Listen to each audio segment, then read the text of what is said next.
আসসালামু আলাইকুম এভরিওয়ান। যদি তুমি থাকতে গল্পের ৮ নম্বর পার্ট, তো চলো বেশি কথা না কইয়া গল্প শুরু করা যাক। সাকিব আর রূপা ছাদ থেকে নেমে যে যার রুমে চলে গেল। রূপা গোসল সেরে নিল, ভেজা চুলগুলো দ্রুত হেয়ার ড্রায়ার দিয়ে শুকিয়ে নিল। সিল্কের কালো রঙের একটা শাড়ি পরলো, কালো রঙের চুড়ি, কানে কালো খাসকাটা ঝুমকো, থুতনির নিচে কালো কুচকুচে তিলটাও যেন শাড়ি চুড়ির সাথে ম্যাচিং করে আছে। সাকিব জানালার ফাঁক দিয়ে বরাবরের মতো একটা কাগজ ছুঁড়ে মারলো। সাকিব বলল, টিয়া কালারের লুঙ্গি আর হলুদ কালারের ফতুয়া নেই তো কি পরবো এখন আমি? সাকিব এত ফাজলামি করতে পারে রূপার জানা ছিল না। রূপা হনহন করে রুম থেকে বেরোলো। রূপা বলল, আজকে snow powder, makeup, eyeliner, lipstick, kajal, টিপ সব দিতে পারবেন। ইচ্ছা করলে কোণের মতো করে পার্লার থেকে সেজেও আসতে পারেন। রূপার কথা শুনে হাসতে হাসতে লুটিয়ে পড়ার মতো অবস্থা সাকিবের। রূপার এমন রাগ করে কথা বলাটা বেশ ভালোই লাগে। সাকিব সিরিয়াস ভাব নিয়ে বলল, আমার কাছে নেই তো, তুমি ধার দিবে? রেগে মেগে রুমের দিকে পা বাড়ালো রূপা। সাকিব পিছন থেকে ডেকে বলল, ম্যানিকুইন রূপা, লিওনার্দো যেমন বছরের পর বছর ধরে মোনালিসাকে এঁকেছিল, আমিও তোমায় আমার মনের রং তুলিতে 1000 বছর ধরে 1000 রূপে আঁকতে চাই। সাকিবের কথা না শুনেই চলে গেল রূপা। সাকিব হতাশ মনে নিজে নিজে বলল, এত মহামূল্যবান প্রেমুক্তি কেউ মিস করে? হ্যাঁ। রূপা কালো পরি সেজেছে। সাকিব সম্পূর্ণ হোয়াইট পরল, হোয়াইট শার্ট, প্যান্ট, শু, শুধু সানগ্লাসটা ব্ল্যাক। যে কোনো মেয়ে একবার দেখলে আরেকবার দেখার ইচ্ছা পোষণ করবে। রূপার নিজের অনিচ্ছাকৃত ভাবে শায়লা বেগম আর আজিজ চৌধুরীর সাথে তাদের গাড়িতে কমিউনিটি সেন্টারে গেল। রূপার মনটা নিমিষেই খারাপ হয়ে গেছে। ইচ্ছা ছিল সাকিবের সাথে এক রিক্সায় চড়ে যাবে। সাকিবের সাথে রিক্সায় চড়তে খুব ভালোই লাগে রূপার। মুখে চরম বিরক্তির ভাব নিয়ে গাড়িতে বসে রইল রূপা। রূপা কমিউনিটি সেন্টারে পৌঁছানোর একটু পরপরই সাকিবও চলে আসলো। সাকিবকে দেখা মাত্রই রূপার মন খারাপটা উড়ে গেল। সাকিবের দিকে তাকিয়ে মুচকে এসে দিল। রূপা এতক্ষণ সাকিবের অপেক্ষায় গেটের বাইরে দাঁড়িয়েছিল। শায়লা বেগম অনেকবার সেজেছে ভিতরে যাওয়ার জন্য, কিন্তু রূপা কোনো কথাই শোনেনি। সাকিব বলল, এভাবে দাঁড়িয়ে দাঁড়িয়ে কার জন্য ওয়েট করছেন সুন্দরী? রূপা বলল, আমার সুন্দর মানুষটার জন্য। মুখ গম্ভীর করে রূপা আবার বলল, আমি ওনাদের সাথে আসতে চাইনি, জোর করে নিয়ে আসছে। আমার ইচ্ছা ছিল আপনার সাথে আসবো। সাকিব বলল, সেই জন্য মন খারাপ করা হয়েছে? এখন মন ভালো করুন, আমি এসে গেছি না। সাকিব একটু থেমে সিরিয়াস হয়ে আবার বলল, আমাদের একটু দূরে দূরে থাকতে হবে, শায়লা আন্টি সন্দেহ করতে পারে। রূপা ঠোঁট বাঁকিয়ে জোর গলায় বলল, করলে করুক, চলুন তো গেটের ভিতরে। গেট দিয়ে ঢুকতেই রূপার চোখ আটকে যায়। রূপা অবাক হয়ে দেখছে সবকিছু কত সুন্দর করে সাজানো। অবাক চোখে রূপা চারদিকটা দেখছে। গেটের উত্তর দিকে সাজানো হয়েছে স্টেজ, নানা রকমের ফুল দিয়ে সাজানো হয়েছে স্টেজ। রূপার দৃষ্টি আবারও আটকে যায় স্টেজে বসে থাকা বর বউকে দেখে। কত সুন্দর গহনাঘাটি আর লাল শাড়িতে বউ সেজেছে নীরা, একদম অন্যরকম লাগছে নীরাকে। নীরার বরটাও বেশ চমৎকার। রূপা আনমনে দাঁড়িয়ে দাঁড়িয়ে এইসব লক্ষণ করতে লাগলো। সাকিব বলল, রূপা বউ সাধ্যে ইচ্ছা করছে বুঝি? রূপা ভাবনার জগৎ থেকে না বেরিয়ে বেখেয়ালি মনে বলল, সাকিব বলল, আরে বাবা তাকিয়ে থাকার কি আছে এভাবে? রূপা এবার মনোযোগ দিয়ে সাকিবের দিকে তাকিয়ে বলল, আমাদের এমন বিয়ে কবে হবে? সাকিব একটা চেয়ার টেনে বসলো, রূপাও পাশের চেয়ারটাই বসলো।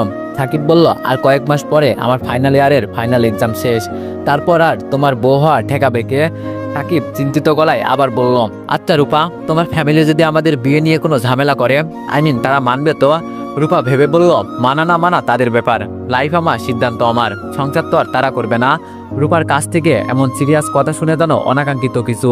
সাকিব হেসে বলল, খুব সিরিয়াস কথা বলতে পারেন দেখছি। সাকিব একটু থেমে বলল, বলা যতটা সহজ করা ততটা সহজ না। রূপা বলল, রূপার কাছে বলা যেমন সহজ, করা তার থেকেও বেশি সহজ। আমি এখন রোমান্টিক মুডে আছি, এইসব কথা বাদ দেন। সাকিব আবার হেসে দিল। শায়লা বেগমের ডাকে চলে গেল রূপা। সাকিব একা একা বসে বোর ফিল করছে। অনুষ্ঠানে কত মানুষ, অথচ এখানে একা একা বসে থাকতে হচ্ছে। সাকিবের ইচ্ছা করছে নিজের মাথায় বাড়ি দিতে।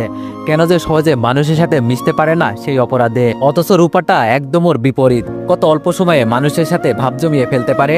সাকিবের এমন চুপচাপ স্বভাবের কারণে সবাই ভাবে সাকিব হিংসুটি টাইপের মানুষ, অথচ কেউ বোঝে না যে কারোর সাথে কথা বলতে আনিজি লাগে ওর। এই যে ভ্যাবলাকান্ত মশাই, পিচ্চি কারো গলা শুনে পিছন ফিরে তাকালো সাকিব।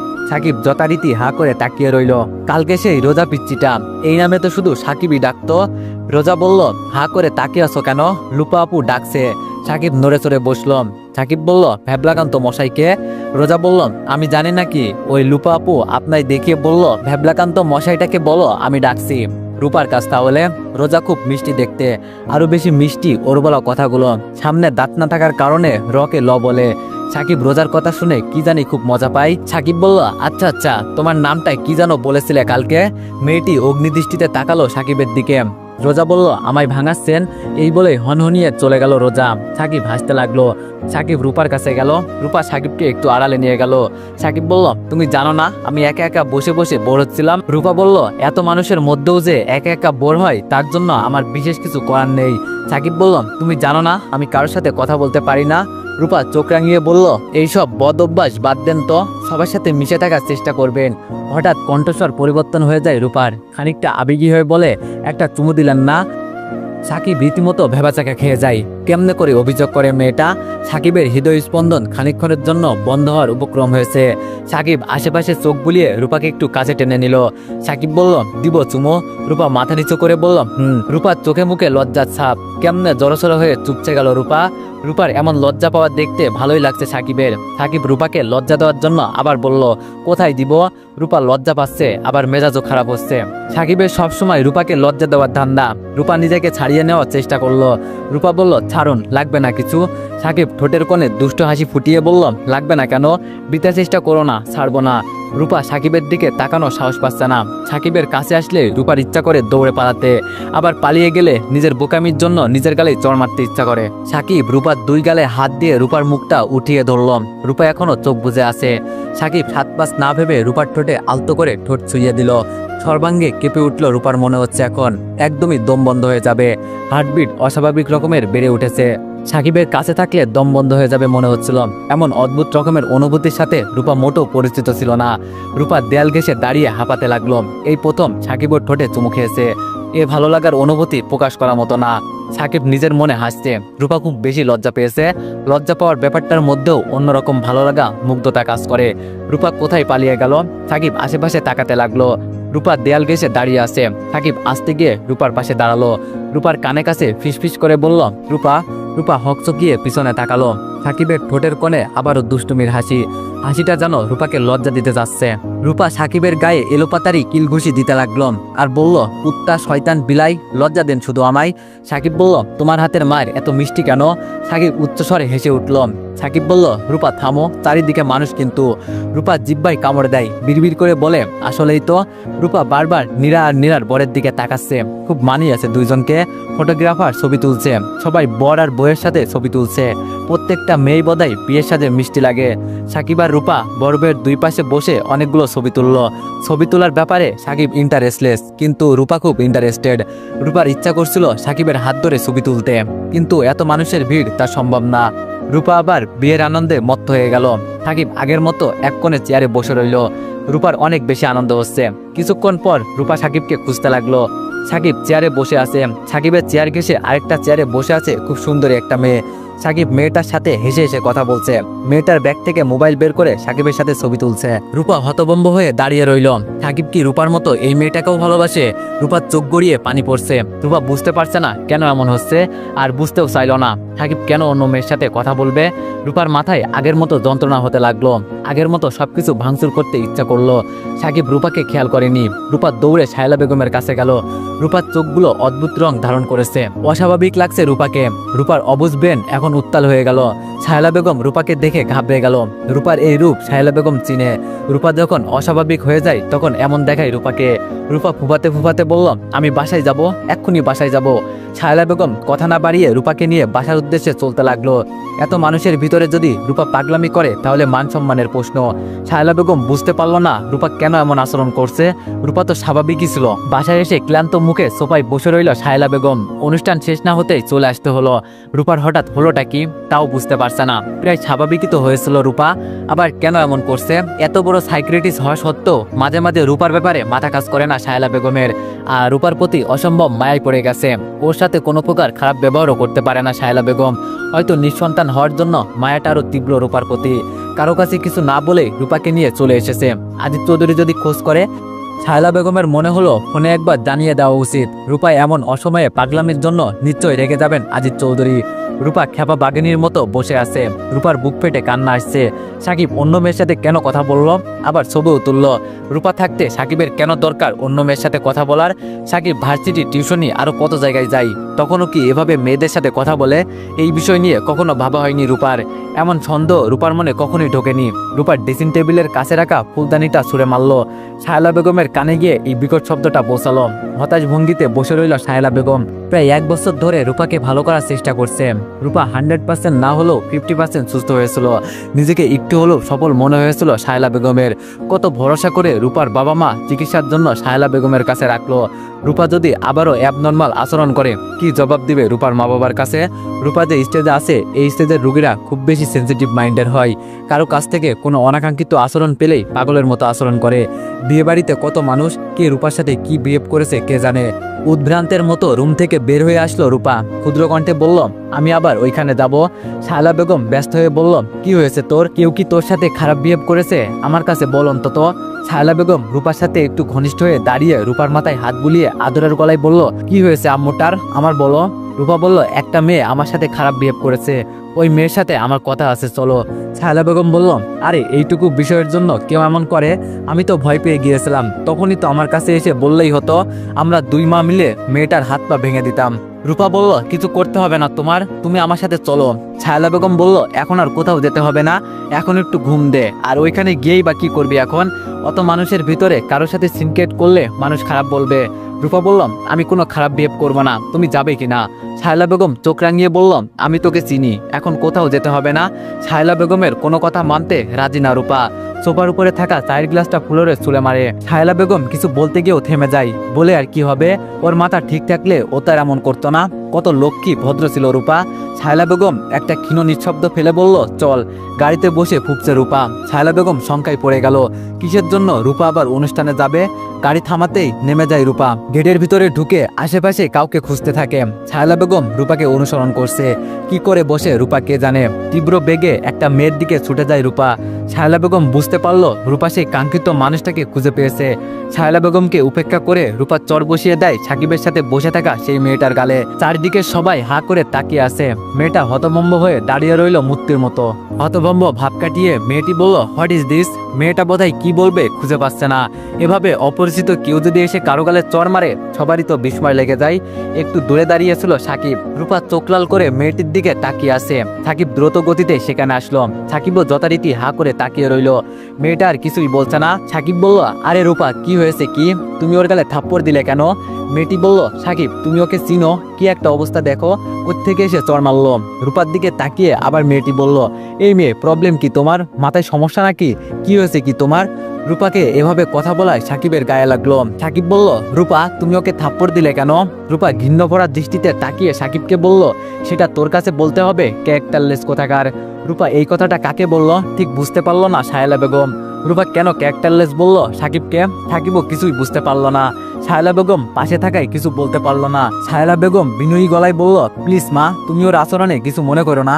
এইটুকু বলে সাহেলা বেগম থেমে আবার ইশারায় বলল, ওর মাথায় সমস্যা আছে। মাথায় সমস্যা থাকলে সেই মানুষকে আর কি বলা যায়? মেয়েটা শুধু বলল, ইটস ওকে আন্টি। পাশ থেকে এক ভদ্র মহিলা বলল, মাথায় সমস্যা পাগলা গরতে রাখলেই তো পারেন, নয়তো মানুষকে এভাবে জ্বালাতন করবে। কথাটা সাহেলা বেগমের মনে যতটা লাগলো তার চেয়ে বেশি লাগলো সাকিবের মনে। দৈর্যত রূপার তাই এর প্রতি উত্তরে কি আর বলা যায়। ভদ্র মহিলার দিকে তেড়ে গেল রূপা। সাহেলা বেগম রূপার হাত ধরে ফেললো। রূপা মহিলাটার দিকে চোখ লাল করে তাকিয়ে বলল, আমি পাগলা গারোতে যাব কেন? তুই যা পাগলা গারোতে। হাতা কাটা ব্লাউজ পরে অসভ্য বেহায়া মহিলা। রূপার কথা শুনে সবাই ভেবাচাকা খেয়ে গেল। মহিলাটা চরম অপমান বোধ করছে। মহিলাটা কিছু বলতে গেল কড়া গলায়, কিন্তু সাহেলা বেগম হাত ধরে টেনে রূপাকে নিয়ে গেল। আর এক মুহূর্ত দাঁড়িয়ে না থেকে রূপাকে জোর করে গাড়িতে বসালো। আজিজ চৌধুরী এইসব কাণ্ড দেখেনি তো, দেখলে বলবে রূপাকে ওর বাবা মায়ের কাছে দিয়ে আসতে। অন্যের মেয়ের জন্য নিজের মান সম্মান নষ্ট করতে কেউই চাইবে না। সারা পথে রূপাকে রাগালো সাহেলা বেগম। রূপার এমন আচরণের জন্য সাহেলা বেগম সত্যি লজ্জিত। মেয়েটা রূপাকে এমন কি বলল যার জন্য রূপা এভাবে রেগে আছে? সাহেলা বেগম যত যাই কিছু জিজ্ঞেস করছে রূপা নির্বিকার, একটা কথাও বলছে না। একটু পর ফুপিয়ে ফুপিয়ে কেঁদে উঠল রূপা। অভিমানী গলায় বলল, সবাই আমায় পাগলা গারোতে দিয়ে আসতে বলে, আমায় পাগলা গারোতে দিয়ে আসো। রূপাকে পাগলা গারোতে দিয়ে আসাটা কতটা যুক্তিসঙ্গত? রূপার যদি মানসিক উন্নতি না হয় তবে ওকে এভাবে সাহেলা বেগমের কাছে রেখেই কি লাভ? হঠাৎ রূপার এমন অ্যাবনর্মাল আচরণের কারণ খুঁজে পাচ্ছে না সাকিব। রূপা ওকে ক্যারেক্টারলেস বলল, কিন্তু কেন? আর হঠাৎ মেয়েটির গালে চড় দিল কেন? অনেকক্ষণ পর আসল বিষয়টা সাকিবের মাথায় আসলো। মেয়েটির সাথে কথা বলার কারণ কি রূপা ওকে ভুল বুঝাচ্ছে? কোনো মেয়ের সাথে কথা বলার কারণে কেউ এমন সিনক্রিয়েট করে? রূপার অন্তত জিজ্ঞেস করা উচিত ছিল মেয়েটাকে। সে কতক্ষণ ধরে রূপাকে খুঁজতেছিল সাকিব, কোথাও ছিল না। হঠাৎ একটা বিষয় মনে মনে পড়তেই সাকিব চিন্তায় পড়ে গেল। রূপা তো আর 5টা মানুষের মতো স্বাভাবিক না। রূপার আচরণে স্বাভাবিক মানুষের চেয়ে কিছুটা ভিন্নতা রয়েছে। রূপা ছোটখাটো বিষয় নিয়ে অনেক বড় কাণ্ড ঘটাতে পারে। এমনকি রূপা কোনো কারণে কষ্ট পেলে নিজের শরীরে আঘাত করতেও বিন্দুমাত্র বিচলিত হয় না। সাকিবের চিন্তা ক্রমে ক্রমে গাঢ় হতে লাগলো। সত্যিকারের একটা চিন্তায় পড়ে গেল সাকিব। রূপা তো সাকিবের কথার কোনো যুক্তি শুনতে চায় না। রূপা যেমনই হোক, সাকিব তো রূপাকে ভালোবাসে, আর এই ভালোবাসা সব ধরনের সমস্যা উপেক্ষা করতে পারে। সাকিবের মাথায় এখন একটা চিন্তাই কাজ করছে, রূপা যেন ওর ক্ষতি না করে। যেভাবেই হোক রূপাকে বুঝিয়ে ঠিক করতে হবে। রূপা তো এমনই, ওর প্রতি রাগ করেই বা কি হবে। দিনটা ভালোই যাচ্ছিল সাকিবের, হঠাৎ ঝামেলা বেঁধে গেল। রূপার ঠোঁটে চুমু খাওয়ার মুহূর্তের কথা ভাবতেই শিউরে উঠতে সাকিব। কত সুন্দর মুহূর্ত নষ্ট হয়ে গেল কি এক আদায়ের কারণে। সব ভাবনা চিন্তার অবসান ঘটিয়ে বাসার উদ্দেশ্যে রওনা হলো সাকিব। রূপার জন্য মনটা বড্ড ছটফট করছে। বিছানার উপর আচ্ছা অবস্থায় বসে রইল রূপা। অশান্তি লাগছে রূপার। কখনো উঠে বসে, কখনো একটু হাঁটে, আবার বালিশে হেলান দিয়ে আচ্ছা অবস্থায় বসে থাকে। অস্থিরতা কাটিয়ে উঠতে পারছে না রূপা। রূপার মনে এখন ঠিক অস্থিরতা কাজ করছে না। রূপার মনে এখন কাজ করছে সাকিবের উপর ক্ষোভ। রূপা মনে মনে সাকিবের সাথে কথা না বলার দৃঢ় প্রতিজ্ঞা করছে। সাকিব কেন অন্য মেয়ের সাথে কথা বলতে গেল? সাকিবের সামনে বসে ওই মহিলা আর মেয়েটা অপমান করলো রূপাকে, অথচ সাকিব কোনো প্রতিবাদ করলো না। তীব্র অভিমান ছেয়ে যাচ্ছে রূপার মনে। চাপা কষ্ট কাজ করছে রূপার মনে। রূপা মনে মনে ভেবে নিল রুম থেকে কয়েকদিন বের হবে না, সাকিবের সামনেও পড়বে না। যত ইচ্ছা মেয়েদের সাথে কথা বলুক, রং ঢং করে কথা বলুক, বিভিন্ন যুক্তি দিয়ে মন থেকে কষ্ট দূর করাতে চেষ্টা করছে রূপা। অবাধ্য চোখ জোড়া বুঝে শুয়ে রইল। নিজেকে ঘুমে মগ্ন রাখার চেষ্টা করছে যথারীতি। সাকিব বাসায় এসে রূপার রুমটার দিকে তীব্র কৌতূহলী দৃষ্টিতে তাকাচ্ছে। চারিদিকে নীরব একটা পরিবেশ বিরাজ করছে। সাকিব হয়তো আশা করেছিল বাসায় এসে রূপা চেঁচামেচি শুনবে, কিন্তু সেরকম কিছুই হলো না। শায়লা বেগম রূপার রুমের পাশে একটা ইজি চেয়ারে খুব আয়েস করে বসে রইল। শায়লা বেগমের ভাবভঙ্গি খুব স্বাভাবিক। সাকিব আড়ালে দাঁড়িয়ে শায়লা বেগমের দৃষ্টি থেকে নিজেকে আড়াল করে রূপার রুমটার দিকে তাকিয়ে রইল। অনেকক্ষণ দাঁড়িয়ে রইল সাকিব, তেমন কোনো লাভ হলো না। রূপার কোনো খোঁজ নিতে পারলো না। সাকিব হতাশে রুমে চলে গেল। সাকিব এরকম পরিস্থিতির উপর যেন খুব বিরক্ত হচ্ছে। বিকালে রূপা ছাদে গেলে সবটা বুঝিয়ে বলবে, এছাড়া এখন আর কোনো উপায় নেই। সাকিব রুমে এসে গোসল ছেড়ে নিল। শরীরটা খুব ফ্রেশ লাগছে। গোসলের পর চা কফি খাওয়া সাকিবের অভ্যাস। দক্ষ হাতে চা তৈরি করে নিল দ্রুত। দীর্ঘদিন এভাবে ব্যাচেলার থাকতে থাকতে মেইলি সব কাজই মোটামুটি নিজের প্রয়োজনই শিখে নিয়েছে। সাকিব বিছানায় আচ্ছা অবস্থায় বসে চায়ের কাপে চুমুক দিচ্ছে আর বইয়ের পাতায় একটু একটু চোখ বোলাচ্ছে। সাকিবের চোখে ডাক্তারের দেওয়া সেই মোটা ফ্রেমের চশমাটা। বই পড়ার সময় ছাড়া চশমাটা চোখে দেয় না সাকিব। চশমা পড়তে তেমন ভালো লাগে না, আর চশমা পড়লে চেহারায় কেমন একটা হাবা হাবা ভাব চলে আসে। সাকিব নিজেকে বইয়ের পাতায় মগ্ন রাখতে চাইলে রাখতে পারছে না। বারবার রূপার কথা মনে পড়ছে। সাকিব চায়ের কাপটা বেড সাইডে রাখলো, বইটার চশমাটাও রেখে দিল। সাকিব চোখ বুজে আজকে পুরো দিনের সব ঘটনা আরেকবার ভেবে নিল। আজকের দিনটা সাকিবের কাছে অনেকটা স্পেশাল, কারণ রূপার ঠোঁটের প্রথম চুমু খেয়েছে। সম্পূর্ণ অন্যরকম ছিল অনুভূতিটা, কেমন তিক্ত একটা অনুভূতি। এমন অনুভূতি কখনো ভোলার নয়। এইসব ভাবতে ভাবতে ঘুমের রাজ্যে চলে যায় সাকিব। রূপা অনেকক্ষণ আগেই ঘুম থেকে উঠেছে। ঘুমে মানুষ সব মান অভিমান ভুলে থাকতে পারে। ঘুম কি একটা অদ্ভুত জিনিস। রূপা কিছুতেই রুম থেকে বের হতে চাচ্ছে না, নিজেকে ব্যস্ত রাখতে চাচ্ছে। তাই টেবিলের কাছে রাখা খাতার পেন্সিলটা হাতে নিল। রূপার কেন জানি হঠাৎ মনে হলো সে খুব ভালো ছবি আঁকতে পারে। রূপার সাথে মাঝে মাঝে অদ্ভুত কাণ্ড ঘটে। মাঝে মাঝে রূপার মনে হয় সে অনেক কিছু জানে। এটা কেন মনে হয় রূপা জানে না, আর জানতেও চায় না। এইসব নিয়ে ভাবতে গেলে রূপার মাথায় পেন হয়, অথচ শায়লা বেগম সবসময় রূপাকে এইসব নিয়ে ভাবতে বলে। মাঝে মাঝে এই কারণে শায়লা বেগমের প্রতি চরম বিরক্ত হয় রূপা। রূপা অবচেতন মনে ছবি আঁকতে চেষ্টা করলো। রূপার ধারণা মিথ্যা না, আসলে সুন্দর করে ছবি আঁকতে পারে রূপা। রূপা অবাক হয়ে যায়। এর আগেও কেন রূপার মনে হলো না যে এত সুন্দর করে ছবি আঁকতে পারে? যদি জানতো তাহলে সাকিবের একটা ছবি আঁকতো। এখন তো সাকিবের সাথে রূপার রাগ, তাই সাকিবের ছবি আঁকার কথা মাথায় আনছে না রূপা। ঘুম থেকে উঠে সাকিব দেখে প্রায় সন্ধ্যা হয়ে গেছে। সাকিব তড়িঘড়ি করে ছাদে যায়। ছাদে নেই রূপা। রূপা হয়তো আরো আগে এসে সাকিবের জন্য অপেক্ষা করে চলে গেছে। সাকিবের নিজের উপর মেজাজ খারাপ হচ্ছে। অস্থির হয়ে ছাদে পায়তারা করতে লাগলো। হঠাৎ সাকিবের মনে হলো এখন আর অপেক্ষা করে লাভ নেই। তাই সাকিব যেভাবে হোক রূপার রুমে যাওয়ার জন্য সিদ্ধান্ত নেয়। রুমে যাওয়া সম্ভব না হলেও জানালা দিয়ে উকি তো দেওয়া যাবে। রূপার রুমে জানালার ভেতর থেকে আটকে দেওয়া। রূপা কি রাগ করে সাকিবের কাছ থেকে নিজেকে আড়াল করে রাখছে? ক্লিয়ারলি বিষয়টা বুঝতে পারছে না সাকিব। এত টাইম রূপা তো কখনো সাকিবের চোখে আড়াল থাকে না। আর রূপা যদি সাকিবের খোঁজ নেওয়ার চেষ্টা না করতো তাহলে সাকিবকে ছাদে না দেখে অবশ্যই সাকিবের রুমে যেত। তার মানে রূপা রাগ করে আছে। ইভেন সাকিবের কোনো খোঁজ নেওয়ার চেষ্টা করেনি। সাকিব আজিজ চৌধুরীর বাসার সামনে ঘুরঘুর করতে লাগলো। বিকাল পেরিয়ে সন্ধ্যা হয়ে গেল। আজিজ চৌধুরীর রুম থেকে রূপার গলার শব্দ শোনা যাচ্ছে। সাকিব জানালার ফাঁক দিয়ে দেখার চেষ্টা করলো, কিন্তু দেখা গেল না, কারণ জানালার পর্দাগুলো দেওয়া। রূপা রাগ করেনি, করেছে চাপা অভিমান। রাগ করলে হয়তো এতক্ষণে এসে সাকিবের গালে খুশিয়ে কয়েকটা থাপ্পড় দিত। রূপার এমন শূন্যতায় সাকিব অনুভব করছে রূপাকে কতটা ভালোবাসে। আসলে মাঝে মাঝে প্রিয় মানুষটার সাথে দূরত্ব তৈরি করে নিজের গুরুত্বটা বোঝাতে হয়। তো এভরিওয়ান, নেক্সট পার্টের জন্য সবাই অপেক্ষা করো। ধন্যবাদ।